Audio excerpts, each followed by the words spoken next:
नमस्कार दोस्तों, जानेंगे इस वीडियो में लूज सिरप के बारे में। जानेंगे भाई ये कौन सी प्रॉब्लम में दी जाती है, किस तरह से काम करती है, क्या इसकी डोज होती है, कितने दिन तक लेनी चाहिए, क्या साइड इफेक्ट है, सब कुछ जानेंगे। वीडियो पूरा देखिएगा।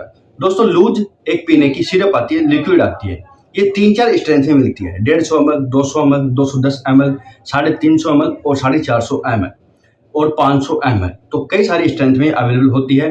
अगर मैं इसकी 150 ml की प्राइस की बात करूं तो करीब करीब 270 रुपए के आसपास मिल जाती है और अपने नजदीकी केमिस्ट स्टोर पर आप पता कर लीजिएगा।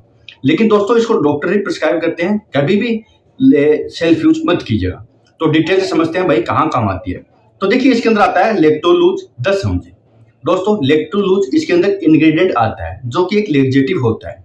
लेक्जेटिव के अंदर बहुत ज्यादा फाइबर होते हैं जो कि कब्ज की प्रॉब्लम में काम करते हैं।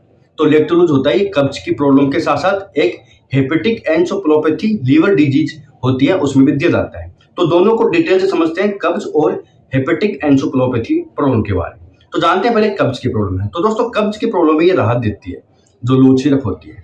कब्ज में एक्चुअली होता क्या है कि फाइबर की कमी होने के कारण, पानी की कमी होने के कारण जो मल मूत्र होता है जो आंत के अंदर सड़ जाता है, चिपक जाता है, जिसके कारण व्यक्ति को कब्ज बनता है, दर्द होता है, तकलीफ होती है और भी कई सारी प्रॉब्लम होती है। गैस बनती है, हेडबर्न होता है, पेट टाइट रहता है, दर्द होता है करते समय। तो कई सारी प्रॉब्लम देखी गई है।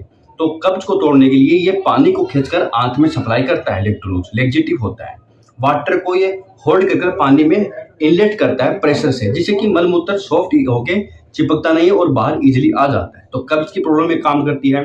दूसरी प्रॉब्लम होती है दोस्तों हेपेटिक एंसोप्लोपैथी। एक इस प्रॉब्लम में दोस्तों एक्चुअली होता क्या है कि अमोनिया का स्तर ब्लड के अंदर बढ़ जाता है। ये तब होता है जब लीवर खराब हो जाता है। तो लीवर डिजीज के कारण ये प्रॉब्लम होती है। तो अमोनिया को कम करता है। दोस्तों अमोनिया बढ़ने से क्या होता है कि दिमाग के अंदर भी फर्क पड़ता है। तो इस प्रॉब्लम के अंदर यानी हेपेटिक एंसोप्लोपैथी के अंदर लीवर का जो असर होता है वो दिमाग पर ही पड़ता है। व्यक्ति की याददाश्त कम होती है, सोचने शक्ति की स्थिति कमजोर होती है, व्यक्ति बच्चा बनने लगता है। तो उस प्रॉब्लम में ये दी जाती है हेपेटिक एंसोप्लोपैथी में। तो दो प्रॉब्लम में काम आ रही है, कब्ज की प्रॉब्लम में और हेपेटिक एंसोप्लोपैथी यानी लीवर डिजीज की प्रॉब्लम में अमोनिया के लेवल को कम करता है लेक्टोलूज। अब बात करते हैं भाई दोनों ही प्रॉब्लम में कितनी डोज दी जाती है। तो देखिए हेपेटिक एंसोप्लोपैथी में अलग डोज हो सकती है, अलग अलग टाइम पे दी जा सकती है और लंबी भी चल सकती है, 1 मंथ, 2 मंथ, 3 मंथ। ये डिपेंड करता है लीवर कितना खराब है और आपका बॉडी वेट कितना है, किस हिसाब से आपको दिक्कत आ रही है। अगर कब्ज की बात करूं तो 15 से 20 ml एडल्ट पर्सन लेता है रात को सोते समय। दोस्तों रात को इसलिए लेते हैं क्योंकि इसको काम करने में 6 से लेकर 3 दिन तक लग सकते हैं।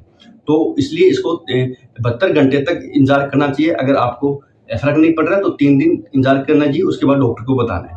कई बार ये 3 दिन बाद भी काम करती है।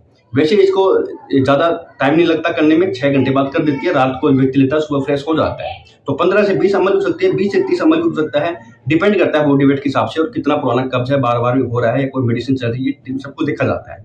और कोई बच्चा है 5 साल से बड़ा तो वहां पर 5 साल से 10 साल की उम्र में 7.5 ml से लेकर 5 ml तक रात को हो सकती है। और कोई एवरेज है पर्सन तो वहां पर 10 ml से लेकर 15 ml तक हो सकती है। सब कुछ डिपेंड करता है बॉडी वेट के ऊपर। अब बात करते हैं भाई इसके क्या साइड इफेक्ट देखे जाते हैं। तो देखिए इसको लेने के बाद देखा गया कि दस्त लग सकते हैं, पेट में दर्द हो सकता है या थोड़ी बेचैनी सी, वोमिटिंग प्रॉब्लम सी हो सकती है। लेकिन ये सभी के साथ नहीं होते, बहुत ही कम चांस में होते, घबराने की बात नहीं। अगर आपको हो भी जाए तो ये नेग्लिजिबल होते हैं, अपने आप ठीक हो जाती हैं। अगर नहीं हो रहे तो डॉक्टर को जरूर बताना चाहिए। दोस्तों इस पर कुछ सावधानी रखनी पड़ती है, जैसे कि प्रेगनेंसी और ब्रेस्ट फीडिंग में आप ले तो सकते हैं लेकिन डॉक्टर की सलाह से प्रेगनेंसी के अंदर दी भी जाती है। लेकिन ये सब कुछ डॉक्टर ही तय करते हैं, गायनेकोलॉजिस्ट, आपको तय नहीं करना है। और कोई भी परिस्थिति हो बिना डॉक्टरी एडवाइस से मत लीजिएगा। दोस्तों अगर आपको कोई टेबलेट चल रही है तो 2 घंटे पहले या 2 घंटे बाद ये सिर्फ ली जाती है, साथ में नहीं लेना है, ठीक है। उसके असर को कम कर सकती है। तो 2 घंटे का अंतर रखिएगा अगर कोई भी टेबलेट आप ले रहे हो। इसको खाने से पहले ले सकते हैं, खाने के बाद भी ले सकते हैं, ये डॉक्टर बता देते हैं। तो संपूर्ण रिव्यू था। वीडियो अगर इन्फॉर्मेटिव लगा हो तो फॉलो जरूर देगा। मिलते हैं अगले वीडियो में। बहुत बहुत धन्यवाद।